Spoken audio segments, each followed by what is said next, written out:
Okay, good afternoon, everyone, and welcome to September 9th, 2021 briefing. I will start with activities of the past week in which the Prime Minister has made an appearance.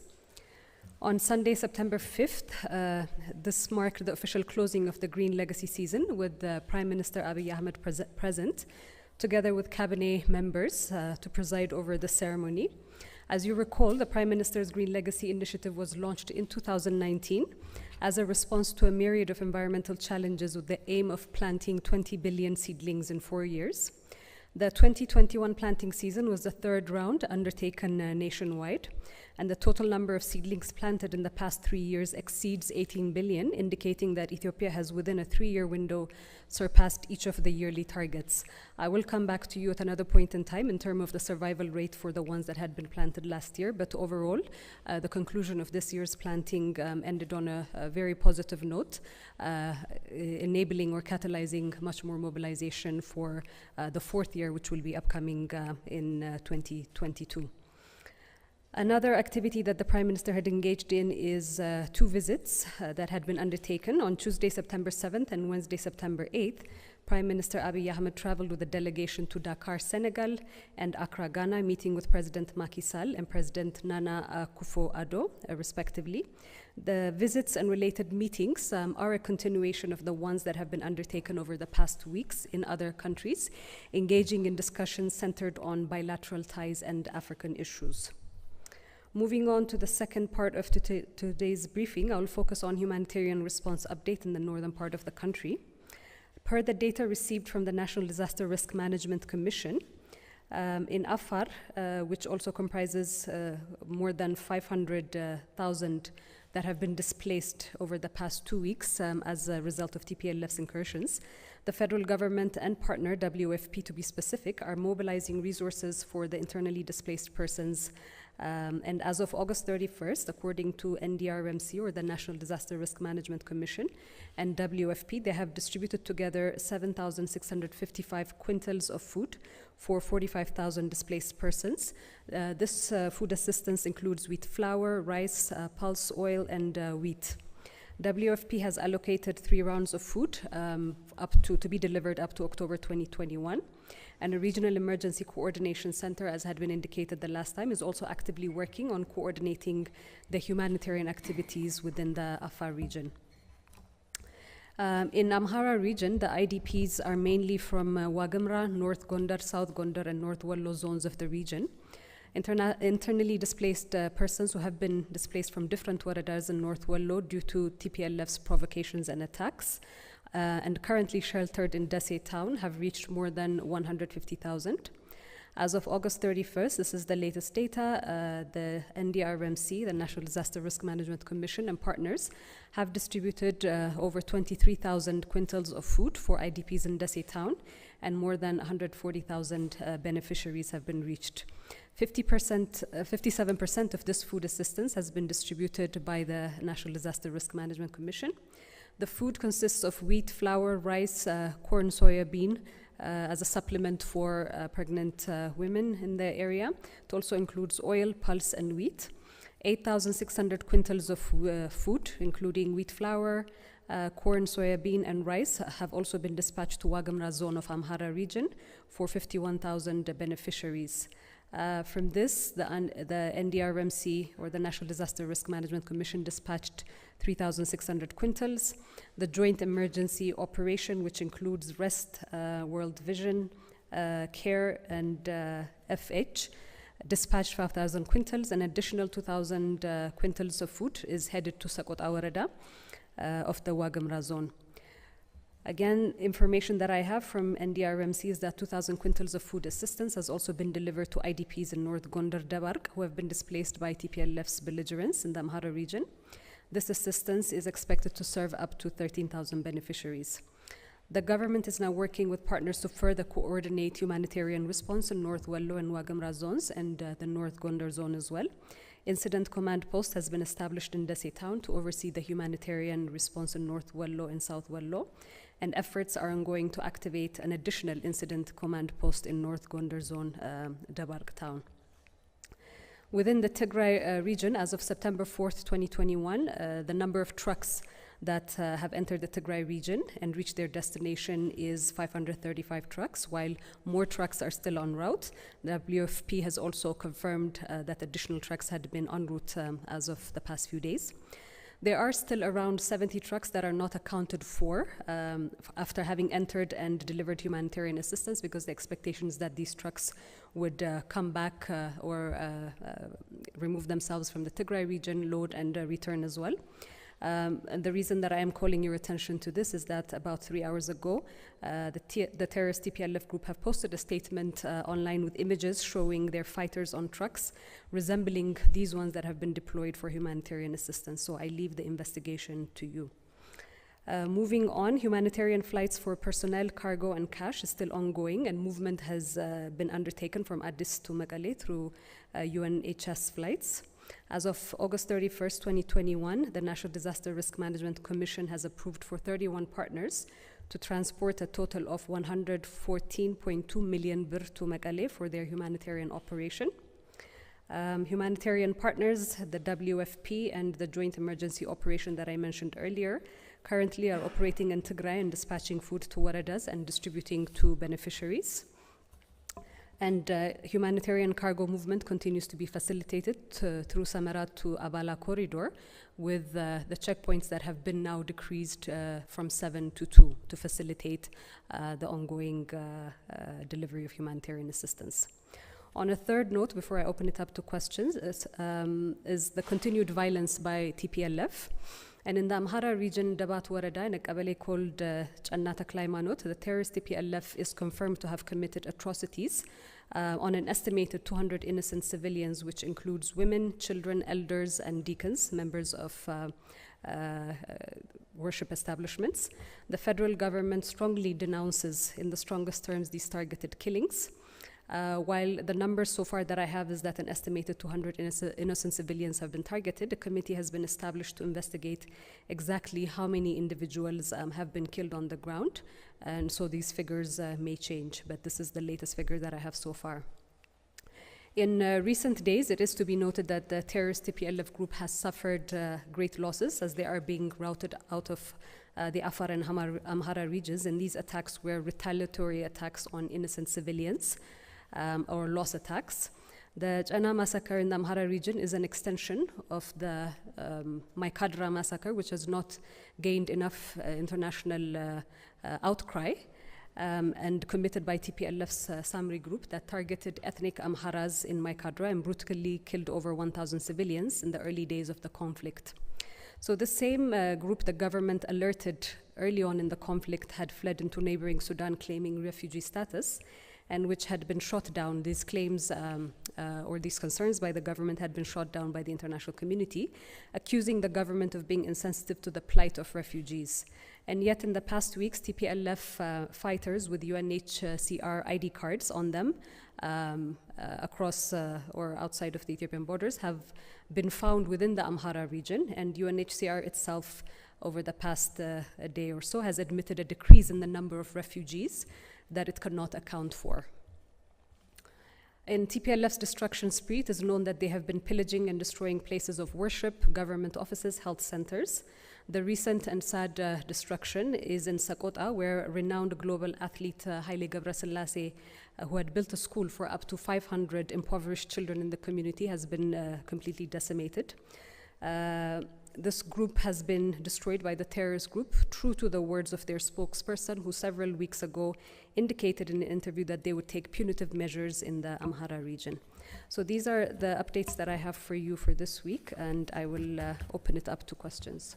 Okay, so let's start on this side with Brooke, Iskander, Robbie, and then we'll come to this side. Much. My first question is about the Prime Minister's visits on the African continent and in Eurasia recently. So what's the administration of Prime Minister Abiy Ahmed trying to achieve through these diplomatic shuttles to different parts of the world? And what exactly does the administration expect to get out of these, especially the countries visited on the African continent? And the second question is, These visits by Prime Minister Abiy Ahmed come following recent announcements of closure of various diplomatic missions in different countries. So if there is this much need for diplomatic influence both on the African continent and on other continents, don't these two actions contradict the need for diplomatic influence, and the action to close these diplomatic missions contradict? And the other point is, there is a recent report by statement by the TPLF that they have withdrawn from the Afar region. So what's your take on this report, and do you have verified information that the TPLF has really actually left the Afar region? And finally, there are reports of there are reports of deaths due to starvation in Tigray region, and the recent report statement by the TPLF too indicated that about 150 by the TPLF. No, recent report. Statement by the TPLF indicated that about 150 people have already died due to starvation. So what exactly is the government doing in order to avoid future deaths due to lack of food and life-saving assistance in Tigray region? Thank you very much. Thank you, Brooke. That's quite a lot of questions. I hope I won't forget any one of them. On your first question with reference to the Prime Minister's recent trips, as well as the ones that had been done before, they are not in any way related to the mission closures that you mentioned. What the country aims to gain is further strengthening bilateral ties. Ethiopia has long established ties with a lot of these countries, particularly on the recent trip, Senegal and Ghana. They had played a big role in Ethiopia's early aspirations and ambitions, and in the process that Ethiopia had taken to initiate and establish the former Organization for African Unity and now the African Union. So this is just a continuation of those relationships, and in terms of other relations as well, diplomatic relations, there has been continuous engagements that have been undertaken by the government with these particular countries. So this is just a continuation and extension of that. It is no surprise that the Prime Minister, from the heydays of his premiership, he has championed particularly an integration agenda within the continent. The focus had been on a regional integration agenda of the Horn, but this is something that he has often also expressed in terms of championing within the continent as well. Ethiopia's signing of the ACFTA is also one aspect of catalyzing the integration agenda. So part of these conversations that are happening is how better these relationships can be further nurtured, because the African continent has got a lot of potential to collaborate with each other. There's a lot of instruments that have been put in place. So further realizing and enacting these instruments for the development of the continent and in realization of Agenda 2063 is something that has always been close to the Prime Minister's heart and agenda, and this is what we're seeing. You had referenced again whether it will contradict the diplomatic missions closures. Not at all. The diplomatic missions have been doing assignments or undertaking assignments that were within the context of their mandate. The Prime Minister is further strengthening these relationships at a higher level. So those continued engagements, whether the missions are closed or not, will still continue with the strengthening of the Ministry of Foreign Affairs here. TPLF's claims of having withdrawn from the Afar region, and I put it quote unquote, that is not true. They have been routed. The Afar militia has been working in close collaboration with the National Defense Forces, and the TPLF have sustained a lot of losses over the past weeks, and this is by way of a successful routing of the TPLF forces out of the Afar region. The claims that have been made with regards to deaths related to starvation, we really need to look at it from the context of what has been happening with TPLF's belligerence and many other testimonies that have been coming from international humanitarian assistance agencies as well, indicating that TPLF has been looting humanitarian assistance. So while we cannot corroborate these facts, which has been at the federal level, which has been given by certain individuals within the Tigray region, what I can refer back to is the looting of humanitarian assistance by the TPLF. Recently, over the past few days, we have also seen within Tigray, on Tigray TV, where communities are being mobilized to prepare food in support of these fighters who have been deemed terrorists by the state. So it's a little bit contradictory as well, the images that are coming out and the claims that are being made by the same group. So I leave it at that. Iskander? Thank you, Bilani. On the issues you touched on earlier, you said a committee has been set up to investigate the China massacre in Dabat area. What is the committee comprised of, and what is it tasked with? I mean, my second question is, you talked about UNHCR's statement earlier. UNHCR said it is not able to verify the whereabouts of Ethiopian refugees who have left the camps in Sudan. Has the Ethiopian government been in contact with UNHCR to talk about the whereabouts of these refugees, or can you give us more information on that? You have another question?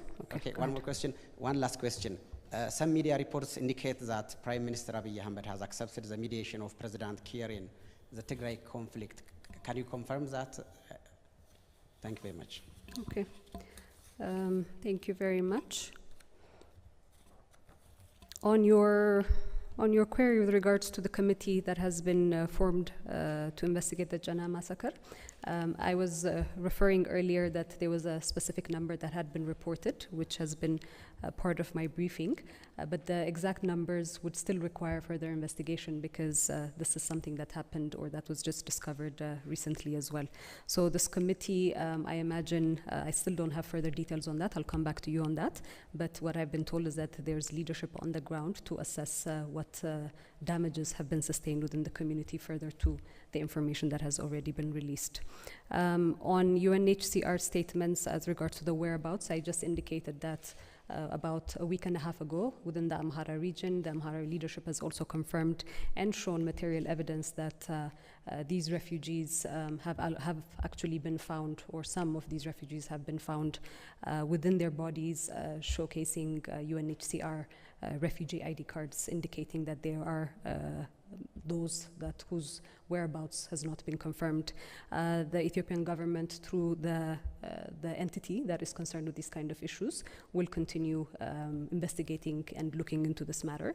But I think it's important to highlight that this is something that we have been stating as early as January as well, right after the Maikadra massacre had happened, that there was an influx of these these individuals who are suspected of having been involved in the Maikadra massacre, having fled to the Sudan and taken on the personas of refugees. So over the next few weeks, I hope that we'll be able to find more information with regards to where are the whereabouts of those refugees and who they actually are. On your last question, there are efforts by well-meaning neighbors and other African countries and actors who are invested in Ethiopia's stability and growth for a peaceful resolution of what's happening in the northern part of the country. These efforts are seen positively by the Ethiopian government and as an extension of goodwill, and they are being reviewed. So that is as far as I will be able to share with you on that. Other questions? Robbie? Thank you for the briefing. I wanted to ask, does the federal government have any comments or response to Kenya's recent statements at the UN Security Council encouraging declassifying the TPLF as a terrorist organization so as to foster negotiations? And secondly, with New Year approaching, what is the Prime Minister's message to those who are caught up in conflict at this time? And can you talk about the office's vision for the coming year and goals? Thank you. Okay, thank you, Robbie. Yes, you do catch us just right a day before New Year's Eve. So I said you do catch us that it's a day before New Year's Eve. Responding to your first question on, I think there's other calls as well, or other conversations that are happening with regards to the TPLF terrorist designation, a supposed lifting. As you know, while the cabinet is the one that had tabled the proposal for the designation of TPLF as a terrorist organization, it is the House of People's Representative, which represents millions of Ethiopians, and as the body that legalized the designation of the TPLF as a terrorist organization for the atrocities that it has committed in this short period of a span of 1 year, in the period of the 3 years since the reforms, and also for the atrocities that it had committed as part of its nature and behavior over the 27 years that it had reigned. Now, this body, the parliament, is in recess, as we all know, and such a process can only be tabled and addressed when the new government is formed, which is to take place sometime in early October. However, I would also like to reiterate again that TPLF has been categorized and long remained as a Tier 3 terror organization by the US government. And we also do not see international pressure for Western governments to sit and negotiate with groups they have designated as global terror organizations. As it pertains to the New Year message that the Prime Minister has, this is part of the annual tradition that will be released tomorrow, so we will make that available in short form in English as well. Thank you. Addis? Excuse me. I was just wondering if there was any mechanism put in place for the federal government to track the process of delivery and distribution of food in areas where government structure is not there. Process of delivery of what? In other words, how can we tell food sent in Tigray, for example, is delivered to the needy, really? How can we tell it has not been diverted to by the militants and used as such? Well, Addis, I mean, it has been looted. We have clear cases and material evidence that has surfaced that shows that the TPLF have looted humanitarian assistance intended for beneficiaries that are not combatants.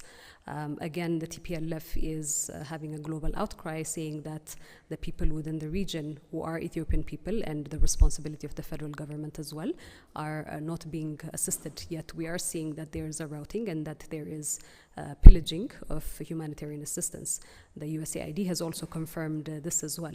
But as it pertains to your question of reporting, humanitarian actors that are involved in delivering humanitarian assistance within the region have a responsibility to report to the federal government in terms of the assistance that is going through, the beneficiaries that have been accounted for, and that assistance has reached as well.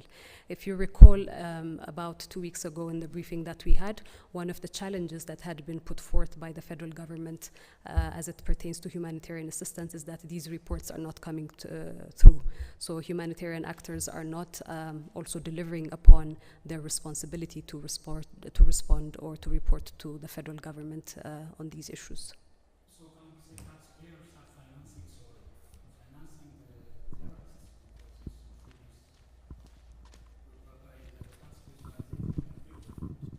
The food assistance that is being provided in the Tigray region before the unilateral ceasefire, as you know, 70% of the humanitarian food assistance was being funneled by the federal government. As of the ceasefire, the unilateral ceasefire that had been enacted by the federal government, it is more the humanitarian actors that are now taking a lead, except in some pockets of the Tigray region in which the federal government is still active in the provision of humanitarian assistance. So I think the right channel of questioning or putting these queries is to humanitarian actors in terms of how do they account for the assistance that they are delivering into the region, and ensuring that beneficiaries in whose name assistance is coming are the ones that are actually receiving it. Any other questions? Thank you. You confirmed that the TPLF fighters have been completely wiped out from the state of Afar.